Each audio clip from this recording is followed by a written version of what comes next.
Let me talk to you like you're sitting right next to me. Not like a lecture. Not like some therapy session. Just two men talking honestly. If you've ever said, "She just snapped out of nowhere," I need you to hear this carefully, because that moment didn't come out of nowhere. It was coming for a long time. You just weren't paying attention. Here's the uncomfortable truth most men don't want to hear. When an anxious partner finally snaps, it's rarely emotional weakness. It's emotional exhaustion. And that's where things get controversial. The anxious partner isn't losing control because they're unstable. They're losing control because they've been controlling themselves for too long. They've been choosing patience when they wanted clarity, silence when they wanted reassurance, understanding when they were actually hurting. From your side, everything probably felt normal. You weren't yelling. You weren't cheating. You weren't doing anything wrong.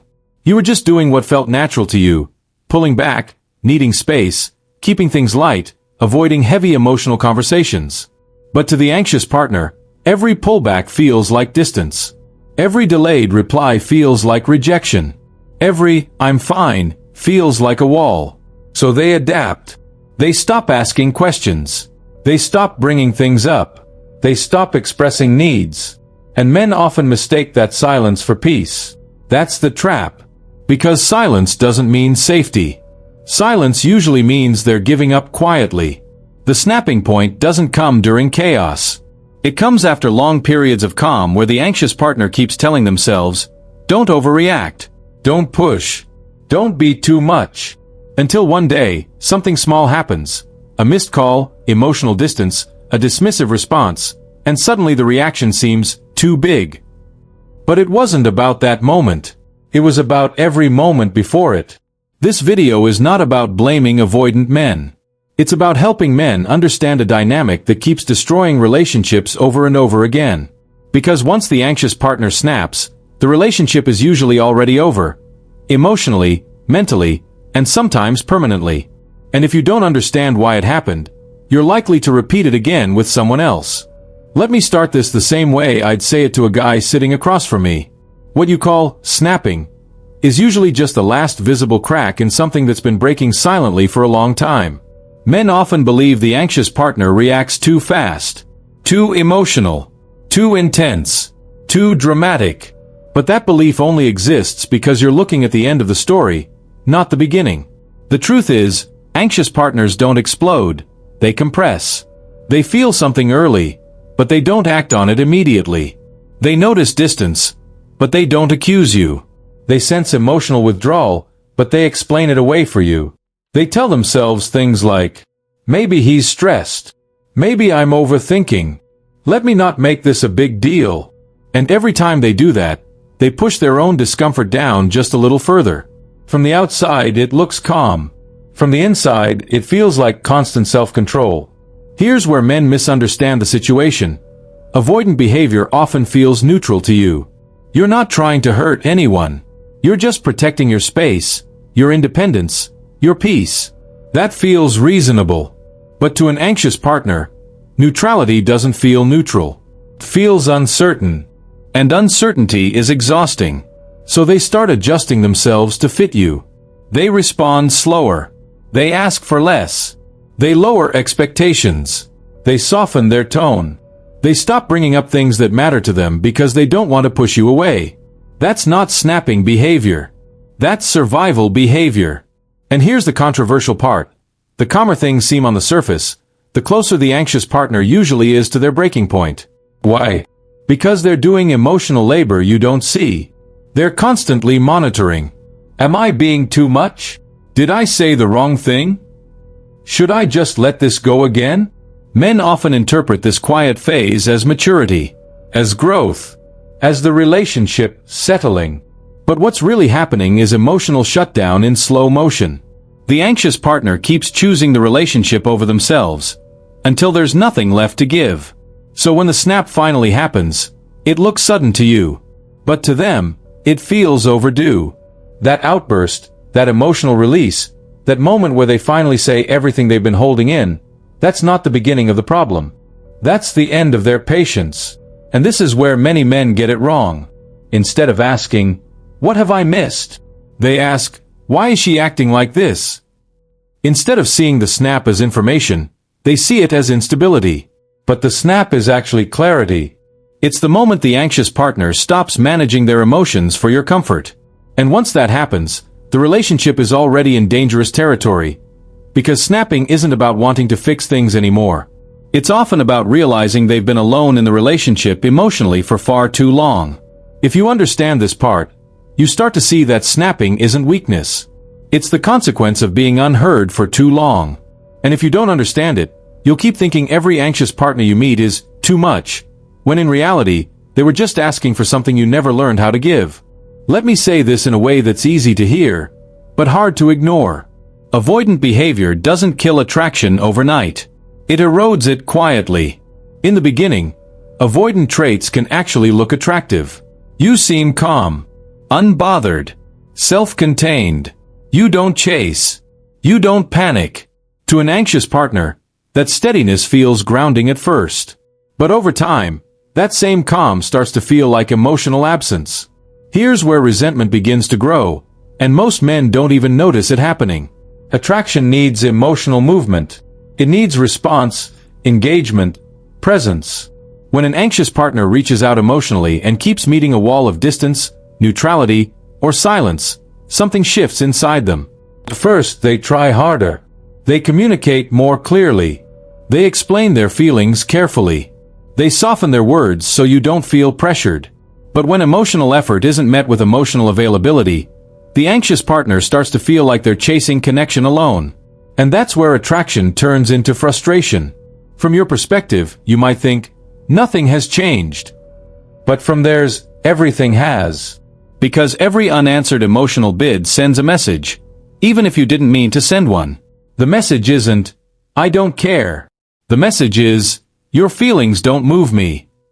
That's dangerous. Not because it causes immediate conflict, but because it creates emotional imbalance.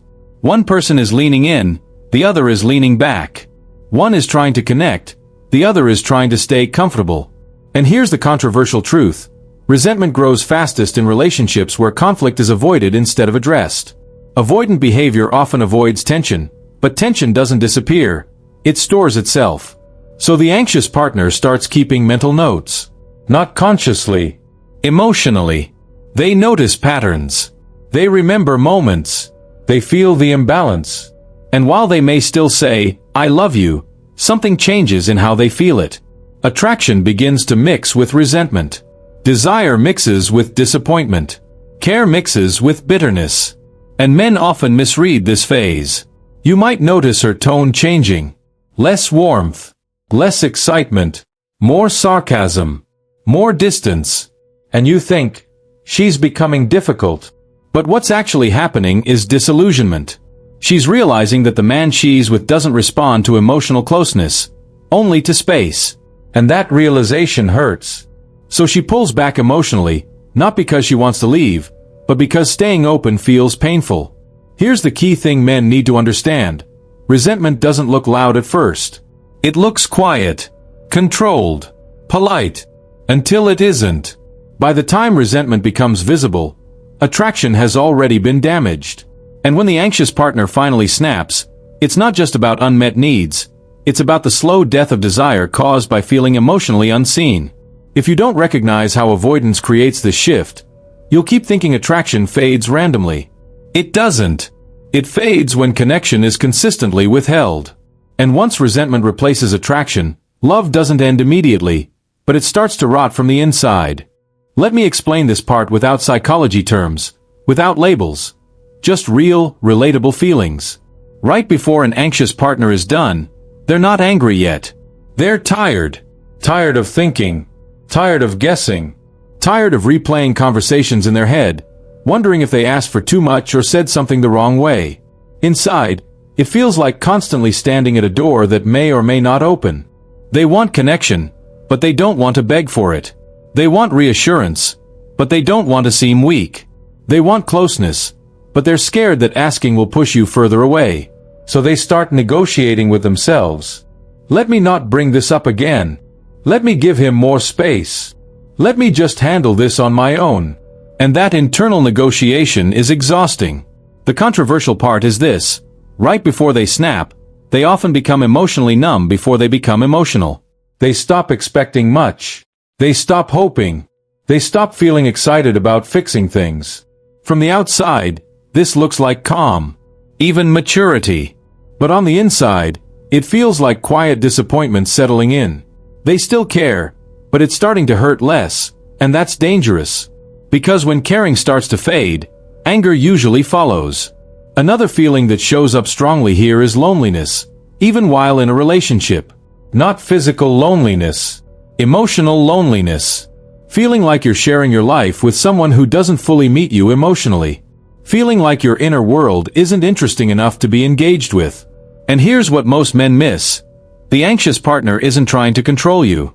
They're trying to feel safe. Right before they're done, safety disappears. They don't feel secure expressing themselves. They don't feel confident that their feelings matter. They don't feel chosen emotionally.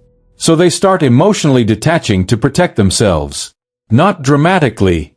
Not suddenly. Slowly. They laugh less. They share less. They stop initiating deep conversations. And internally, a thought begins to form. Not loudly, but persistently. Maybe this isn't going to change. That thought hurts more than anger. Because once someone starts accepting that a situation won't improve, they stop fighting for it. The snap doesn't come from rage. Comes from realization. The realization that they've been carrying the emotional weight alone. That they've been adjusting themselves in ways you never had to. And when that realization fully lands, the snap is simply the moment where holding it all in becomes impossible. Not because they want chaos, but because staying silent no longer feels honest. That's the emotional space right before the end. And if a man doesn't recognize this phase, the snap will always feel sudden, even though it was emotionally inevitable. Let's slow this down and talk honestly, man to man. This part isn't about attacking men. It's about responsibility. The uncomfortable truth is this: many men confuse emotional distance with emotional strength. Staying quiet feels controlled. Needing less feels mature. Avoiding emotional conversations feels peaceful. But peace that comes from avoidance isn't peace. It's delay. Here's the criticism that matters. When you consistently avoid emotional engagement, you force your partner to carry it alone. And when one person carries the emotional weight long enough, something eventually breaks. Most men don't intend to hurt their partners. That's important to say. The issue isn't intention. It's impact. When you pull back instead of respond, the message received is, I can live comfortably without addressing how you feel. And over time, that creates emotional inequality. Here's the wake-up call. Relationships don't fall apart because men are distant. They fall apart because men stay distant after being told it hurts. That's the line most men cross without realizing it. Avoidance becomes a habit. And habits feel normal. So when your partner raises concerns, you minimize them, not out of cruelty, but because emotional discomfort feels unnecessary to you. But to an anxious partner, emotional engagement isn't drama. It's connection. And this is where men need to grow. Emotional leadership isn't about control or dominance. It's about presence. Being able to stay in uncomfortable conversations without shutting down or pulling away. The advice is simple, but not easy. If someone keeps asking for emotional clarity, don't label them as needy. Ask yourself what you're withholding. If someone reacts strongly, don't dismiss the reaction. Ask what's been happening consistently. If someone snaps, don't focus only on the moment. Look at the pattern that led there. Here's the calm truth men need to accept. You don't have to change who you are, but you do have to expand. Expand your tolerance for emotional conversations. Expand your ability to reassure without feeling trapped. Expand your awareness of how silence affects someone who's wired differently. This isn't about blaming men. It's about waking up. Because if you don't learn this lesson here, you'll keep meeting the same dynamic in different relationships. Different face, same ending. And by the time you realize what went wrong, the anxious partner is already emotionally gone. That's not punishment. That's consequence.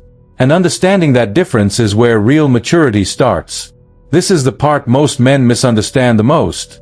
After the anxious partner snaps, men expect chaos to continue. More arguments, more emotion, more conflict.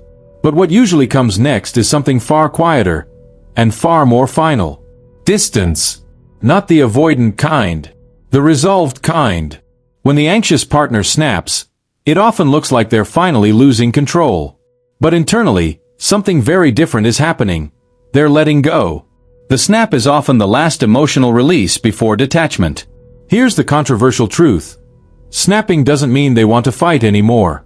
It often means they're done trying to be understood. After that moment, the anxious partner usually stops explaining themselves. They stop chasing clarity. They stop asking for reassurance. And men sometimes mistake this for improvement. She's calmer now. She's not complaining anymore. Things feel lighter. But what feels lighter to you feels emptier to them. Because the emotional effort has ended. They've accepted that the connection they wanted isn't going to happen. And once that acceptance settles in, their behavior changes permanently. They become polite instead of passionate. They become agreeable instead of engaged. They become distant without being cold. And this is where men panic. Too late. Suddenly, the same man who wanted space now feels the gap. The same silence that once felt peaceful now feels uncomfortable. And he tries to reconnect. But here's the hard part. Reassurance works best before the snap, not after. Once an anxious partner emotionally detaches, they're no longer asking to be chosen, they're preparing to choose themselves. That's why post-snap conversations feel different.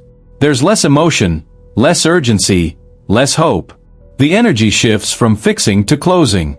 And men often respond with confusion. How did it get this bad? Why didn't you say something sooner? But they did. They just stopped saying it out loud. After the snap, the anxious partner isn't trying to change you.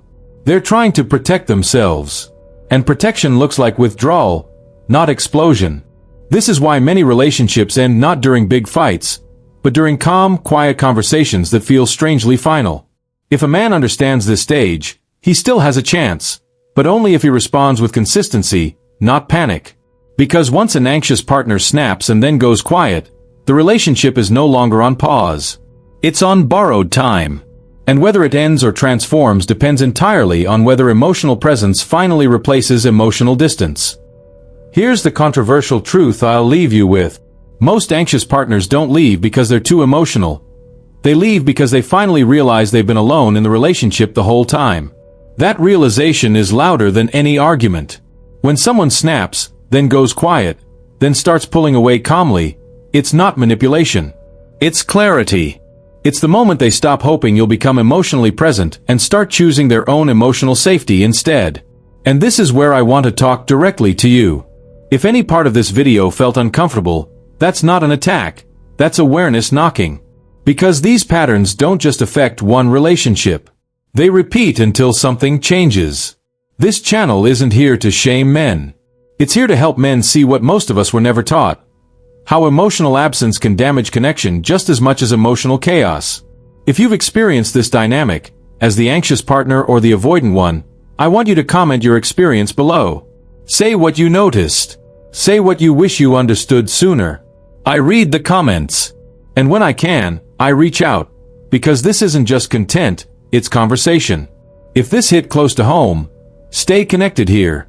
Because understanding this now can save you years of repeating the same ending with different people. And that awareness alone already puts you ahead of most men.